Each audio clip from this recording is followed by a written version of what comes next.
Assalamualaikum warahmatullahi wabarakatuh. Bismillahirrahmanirrahim. Alhamdulillah wa syukran wa ala ni'matillah wa la hawla wa la quwwata illa billah. Wassalatu wassalamu ala sayyidina maulana Muhammadin wa ala alihi wa sahbihi ajma'in, amma ba'du. Honorable to our best lecturer, Miss Iin Rahmawati, as a lecturer of this material, and my excellency, then I forget to all my classmates of English department of STKPP Bangkalan. Now I'm as moderator and also I'm as the speaker or the second speaker of this material. My name is Muhammad Jufri. I'm from the 8th semester of STKPP Bangkalan. My major is English department.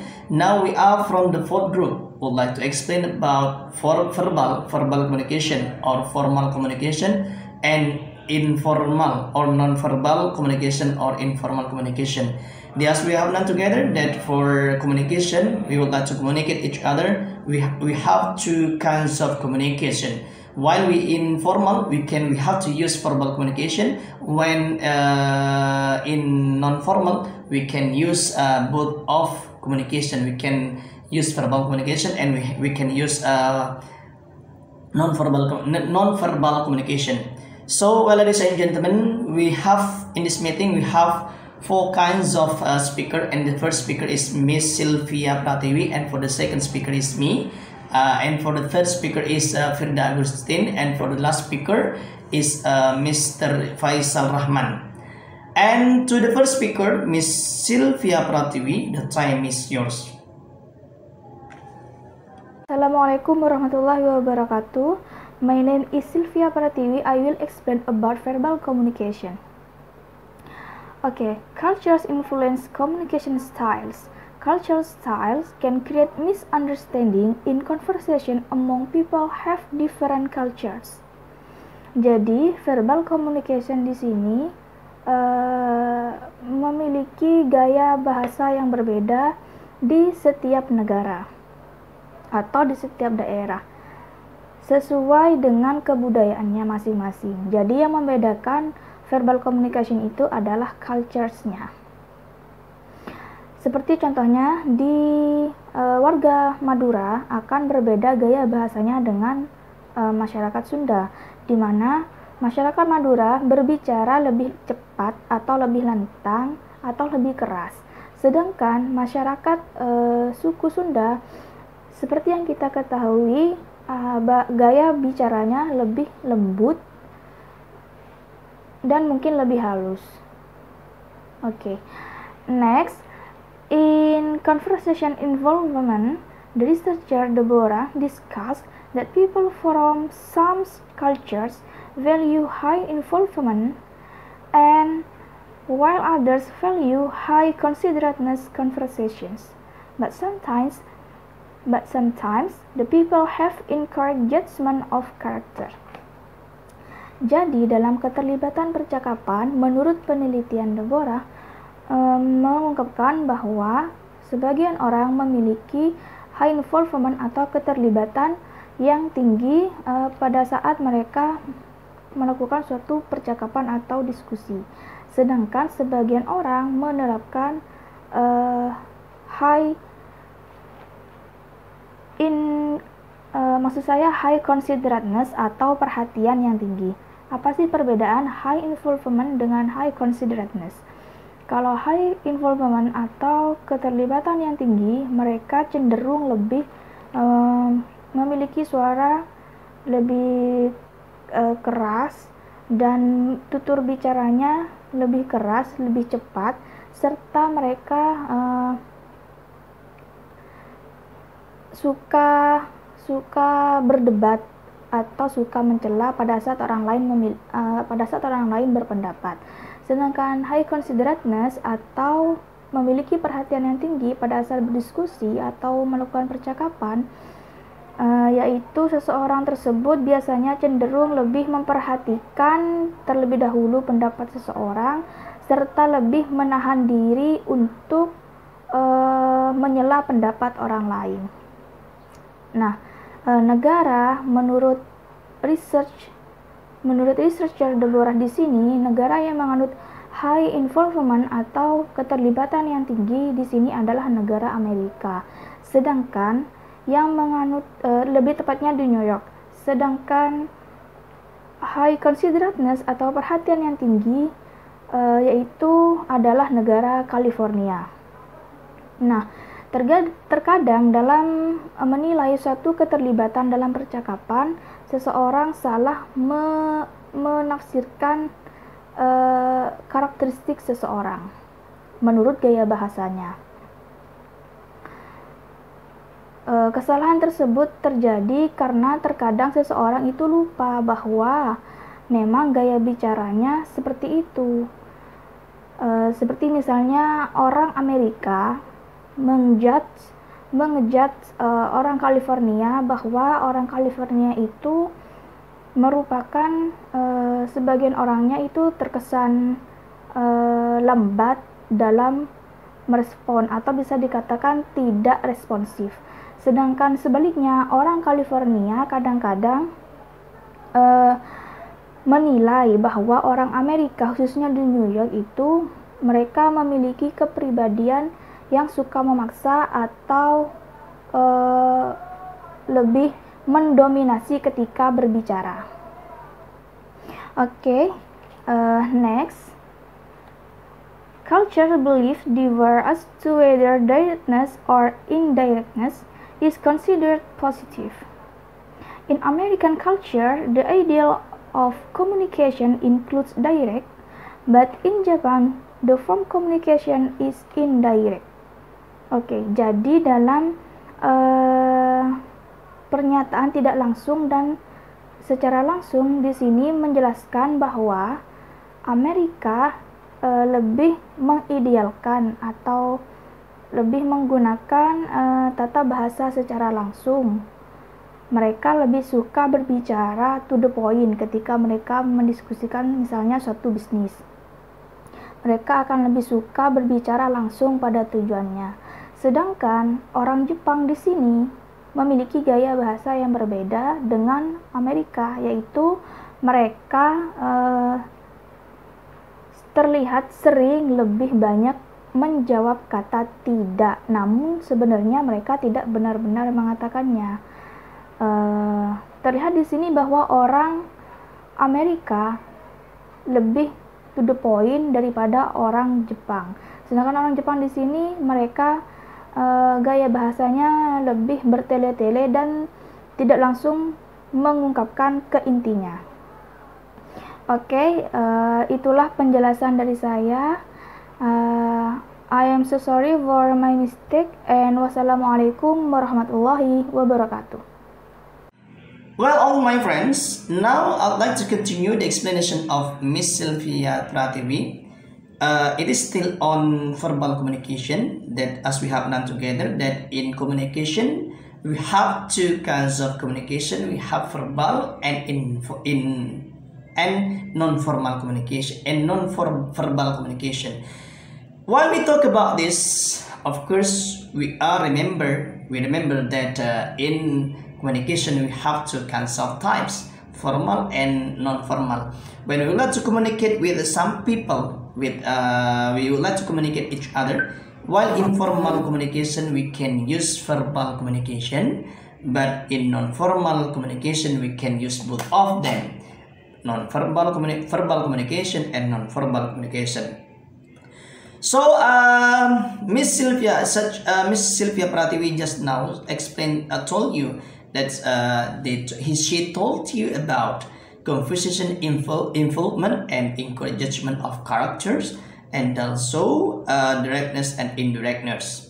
So now I'd like to explain about American male and American female differences in directness.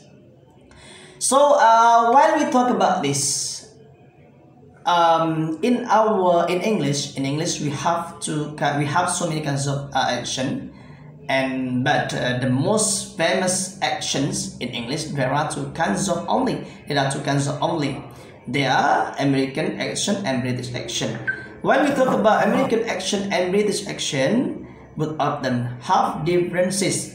Both of them have differences in characteristic. Both of them have differences in cultures, and both of them have differences in behavioristic. So I'd like to take an example.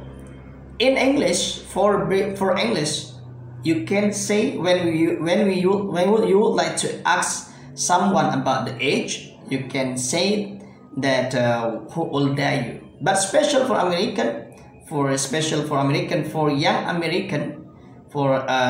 American, such my friend said that how old are you is not polite for some for young people.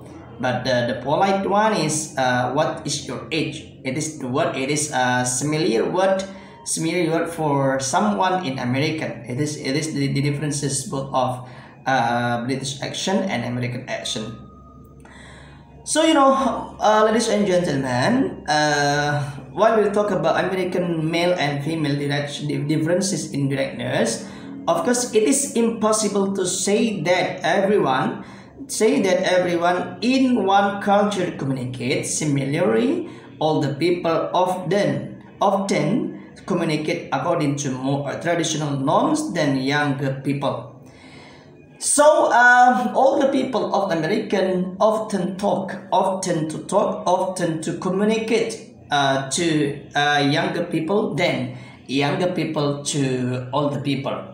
So we know that do you know that it is not only for American also, but it is for Maduris also.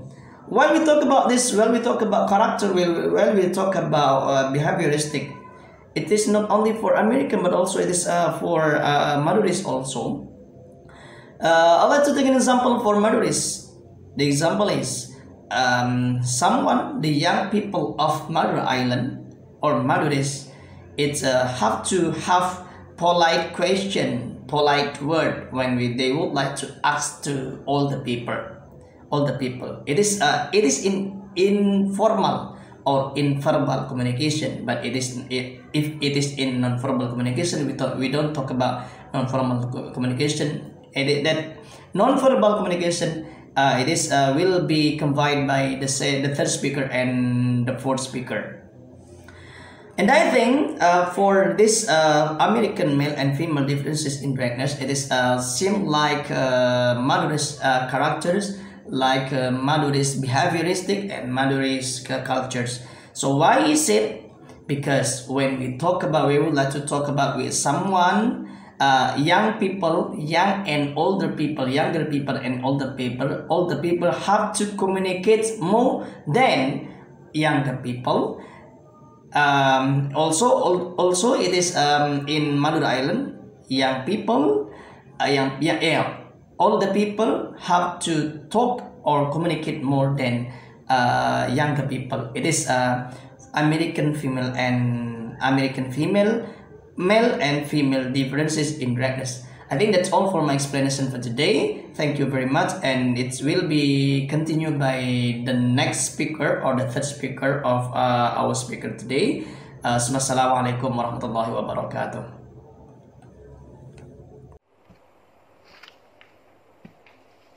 Assalamualaikum warahmatullahi wabarakatuh. My name is Firda Agustin as the third speaker, and here I'm going to talk about speaks without words of non-verbal communication. Okay, let's start. Good communication is the key of any successful relationship, but it's our non-verbal communication that ultimately speaks the loudest.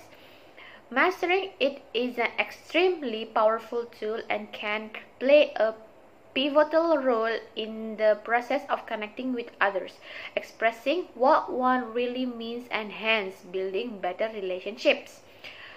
The first is, what is non-verbal communication and body language? When interacting with others, one continuously gives and receives wordless signals. All non-verbal behavior are invested of strong messages that don't stop when one stops talking either. Even when one's silent, he's still communicating in a non-verbal way. Okay. Quite often, what comes out of one's mouth and what he actually communicates through his body language are complete opposites. Faced with mixed signals, a listener will have to choose between one or one on the other, and in most cases the non-verbal will prevail because it's perceived as being more natural and unconscious, portraying one's true feelings. The second is about why does non-verbal communication matter. When one's non-verbal signals match up with what's being said, aspects like trust, clarity and rapport naturally increase. When not, tension, mistrust and confusion are certain to settle in. Now, the third is types of non-verbal communication. There are numerous types of non-verbal communication, but these are mostly important. That is, first, facial expression. The second is body movement and posture. The third is gestures. The fourth is eye contact. The fifth is touch.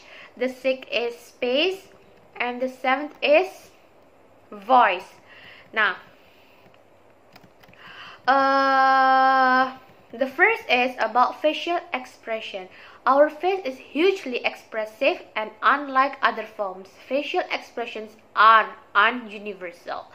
Now, the second is body movement and posture. It's given that the way one sits, walks, stands up, or holds his head sends a clear message to others, transmitting a ton of information and playing a major role in the way others perceive us. And the third is gestures. Gestures are innate and part of our daily lives, happening in an unthought way. Nevertheless, the meaning of gestures can be extremely different across cultures and regions. So it's key to tread carefully and avoid being misinterpreted. The fourth is about eye contact. It's usually said that the eyes are windows to the soul, and that's spot on. Eye contact is one of the most important type of non-verbal communication, expressing a multitude of things such as interest, affections, hostility, or attraction. Fifth, is about touch. We communicate a great deal through touch. Just think about all the messages sent by a weak handshake, a timid tap on the shoulder, a warm hug, a reassuring pat on the back, or just a controlling grip of one's arm. Okay, that's enough about my explanations, and the other types of non-verbal will be explained by Faisal Rahman, the fourth speaker. Thank you. Wassalamualaikum warahmatullahi wabarakatuh. Assalamualaikum warahmatullahi wabarakatuh. Thank you, Firda. And I'm going to continue. And the sixth is space. Ever felt uncomfortable because the other person is standing too close or invading your space? Everybody needs their space, although it might differ depending on the culture, the situation, and the closeness of a certain relationship. The seven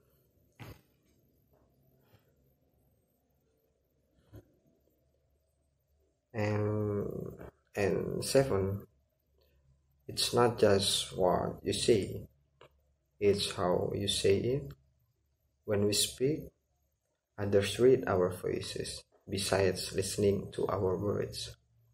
Pace, loudness, tone, inflection, sounds that can convey understanding, etc.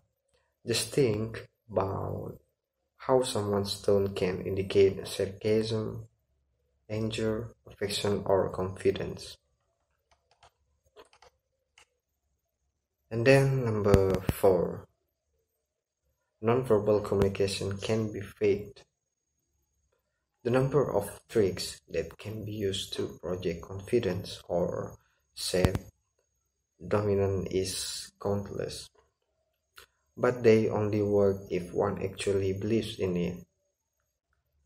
It's virtually impossible to control everything, and the harder one tries, the more unnatural it's perceived. And number 5, how can nonverbal communication go wrong? What's being communicated either through body language or nonverbal signal affects how others see us, how they will likely respect us, and whether or not they trust us.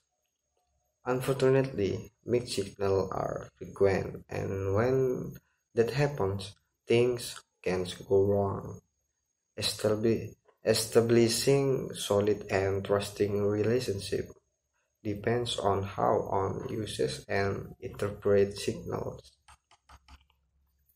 And number 6, setting the stage for effective nonverbal communication.